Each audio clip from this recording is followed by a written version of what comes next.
ఎల్లేటి మహేశ్వర్ రెడ్డి గారు నిన్న జరిగినటువంటి ప్రధానంగా దానం నాగేందర్ కు సంబంధించి ఏం నిర్ణయం తీసుకున్నట్టు కనబడతా ఉంది. స్పీకర్ కు సంబంధించినటువంటి విషయంలో ఏం చెప్పారు అసలు? అది యాక్చువల్గా ఐవాష్ అవ్వబడుతుంది. నిన్న నేను వెళ్ళినటువంటి ఆ విట్నెస్ కి పిలిచారు. దాదాపుగా 4.5 గంటల సేపు ఆ టిఆర్ఎస్ వాళ్ళని మరి నన్ను కూడా ఆ విట్నెస్ లో వాళ్ళ అడ్వకేట్ వాళ్ళ కౌన్సిల్ నుంచి అనేకమైనటువంటి ఇష్యూస్ లోపల మరి క్వశ్చన్స్ అడగడంలో నాకు అర్థమైంది ఏంటంటే ఇది టిఆర్ఎస్ కాంగ్రెస్ కలిసి ఆడుతున్నటువంటి ఒక డ్రామా లాగా అవపడుతుంది. ఎందుకంటే ఆయన అడిగినటువంటి ఒక క్వశ్చన్ చాలా కాంట్రడిక్టరీ క్వశ్చన్ ఉంది.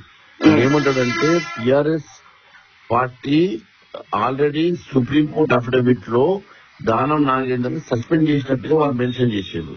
ఆ విషయం మీకు తెలుసా అని అడిగిండ్రు. నేనన్నా నాకు తెలియదు, నేను అఫిడవిట్ చూడలేదు, అది నాకు సర్వ్ చేయలేదు అంటే మరి దాంట్లో వాళ్ళు సస్పెండ్ చేసినట్టుగా రాసిండు కదా, మరి ఒకవేళ మీకు ఈ డిఫెక్షన్ లా తెలుసు కదా, డిఫెక్షన్ లాలో సస్పెండ్ చేస్తే ఆయన ఇండిపెండెంట్ ఎమ్మెల్యేగా ఉంటాడు, ఆయన ఆ డిఫెక్షన్ కి వర్తించడు కదా అని అడిగిండ్రు.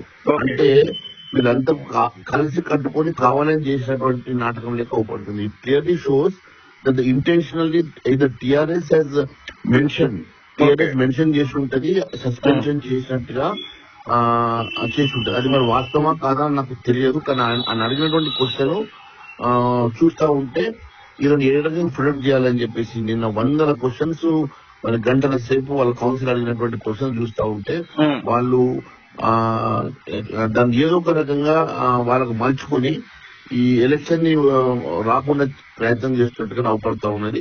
దీనికి మరి టీఆర్ఎస్ ఒక ఆరోపణ చేసింది. కాంగ్రెస్ బీజేపీలో ఉన్నటువంటి ఇద్దరి మధ్యలో ఉన్నటువంటి సమన్వయంలో భాగంగానే ఎల్లేటి మహేశ్వర్ రెడ్డి క్రితం జరిగినటువంటి ఒక విచారణకు రాలేదు అనేటువంటి ఆర్గ్యుమెంట్ ను వివేకానంద గౌడ్ ఎవరైతే మీతో పాటుగా పిటిషనర్ ఉన్నారో అతను చేసినటువంటి ఆర్గ్యుమెంట్, అప్పుడు మీరు రాకపోవడానికి కారణం మున్సిపల్ ఎలక్షన్స్ అనుకోవచ్చా, లేదంటే మీలో చూడండి మీరు 1.5 year నుంచి కేసును అనవసరంగా ట్రాక్ చేసుకుంటూ ఈ రోజు కేవలం మొన్న ఒక మున్సిపల్ ఎలక్షన్ సందర్భంగా 1 week నేను టైం అడిగినాను తప్ప ఆ 1 week తర్వాత నేను నిన్న వచ్చి దాదాపు 4 గంటల సేపు వెయిట్ చేసి నా స్పీకర్ దగ్గర నేను నా వాంగ్మూలం ఇచ్చిన తర్వాత ఆ విషయం రెడిక్యులస్. నేను ఈరోజు టిఆర్ఎస్ పార్టీని అడుగుతా ఉన్నాను, నిజంగానే మరి టిఆర్ఎస్ పార్టీ ఒకవేళ సుప్రీంకోర్టులో ఇచ్చినటువంటి అఫిడవిట్ లో దానం నాగేందర్ సస్పెండ్ చేసినట్టు మెన్షన్ చేసిండ్రా, లేకపోతే ఎందుకోసం అని చెప్పి వాళ్ళ కౌన్సిల్ తరఫునటువంటి సీనియర్ అడ్వకేట్ వెంకటేష్ గారు అడిగారు, హ్యావ్ యూ రెడ్, మీరు చదివారా వాళ్ళ అఫిడవిట్ లో చాలా వన్ ఆఫ్ ద అఫిడవిట్ లో స్పష్టంగా దానం నాగేందర్ సస్పెండ్ చేసినట్టుగా వాళ్ళు మెన్షన్ చేశారు. మరి అటువంటి అంశంలో ఎప్పుడైనా ఒకసారి వాళ్ళ పార్టీ సస్పెండ్ చేస్తే దాన్ని బేస్ చేసుకొని ఆయన ఇండిపెండెంట్ గా ఆయన ఆటోమేటిక్ ఇండిపెండెంట్ ఎమ్మెల్యేగా మారిపోతాడు కదా, మరి ఆ విషయం మీకు తెలుసా అని అడిగిందంటే స్పష్టంగా వాళ్ళిద్దరి మధ్యలో ఉన్నటువంటి లోపాయికారి ఒప్పందం స్పష్టమవుతున్నది. రెండవది ఆయన ఇంకొక మాట కూడా ఏమన్నాడంటే ఒకవేళ నిజంగానే అనేక సార్లు వాళ్ళు కూడా మా 39 మంది ఎమ్మెల్యేస్ అని మెన్షన్ చేస్తా ఉన్నారు కదా, అది మీకు తెలుసా. రెండవది మరి అనేక నెలలుగా ఆయన ఒకవేళ నిజంగా వాళ్ళ పార్టీ నుంచి లేకుండా వేరే పార్టీలకు చేరితే వాళ్ళు ఎవ్రీ మంత్ పూల్ చేసేటువంటి 5,000 రూపాయల సాలరీ నుంచి డిడక్షన్ అవుతుంది కదా, మరి అది దాన్ని మొన్నటి వరకు అయింది కదా, అది మీకు ఏమైనా తెలుసా ఇంటర్నల్ అఫేర్స్ అడిగింది. అంటే వీళ్ళు చాలా స్పష్టంగా టీఆర్ఎస్ అండ్ కాంగ్రెస్ పార్టీ కొల్యూడై చేస్తున్నటువంటి ఒక నాటకం ఏ రకంగా నాగేందర్ని మరి దీంట్లో నుంచి తప్పించే ప్రయత్నం జరుగుతా ఉన్నది స్పష్టమైంది. అంటే ఇప్పుడు 37 మంది అంటే ఇద్దరికి సంబంధించి ఉప ఎన్నికలు వచ్చాయి, ఇద్దరు మరణం తర్వాత 37 మంది బీఆర్ఎస్ లోనే ఉన్నట్టుగా స్పీకర్ పదే చెప్తా ఉన్నాడు కదా. మిగిలినటువంటి వారందరికీ క్లీన్ చిట్ ఇవ్వడం జరిగింది. కేవలం దానం నాగేందర్, కడియం శ్రీహరి మిగిలి ఉన్నారు.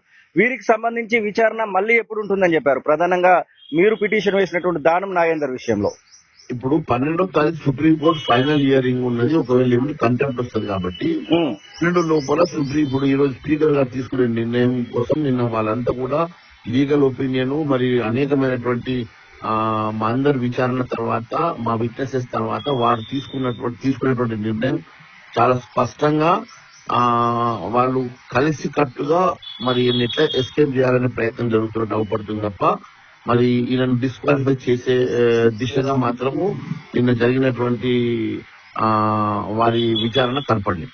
Yes, అంటే వారు చాలా స్పష్టంగా దానం నాగేందర్ గారిని ఏ రకంగా మరి ఎస్కేప్ చేయాలనే ప్రయత్నం మాత్రమే చేస్తుంటే స్పష్టమవుతుంది. నెక్స్ట్ స్టెప్ మీది ఎలా ఉండబోతా ఉంది? ఒకవేళ అందరికి మిగిలినటువంటి 8 మందికి ఇచ్చినటువంటి తీరుగానే వీరికి కూడా క్లీన్ చిట్ ఇస్తే స్పీకర్, నెక్స్ట్ స్టెప్ ఎలా ఉండబోతా ఉంది? పార్టీ ఏ నిర్ణయం తీసుకుంటారో మరి పార్టీలో డిస్కస్ చేసి పార్టీ తీసుకునే నిర్ణయానికి మేము ఫాలో చేస్తాం. ఓకే. అసలైన తొలి వెలుగు. ఫాలో వాట్సాప్ @తొలి వెలుగు అఫీషియల్.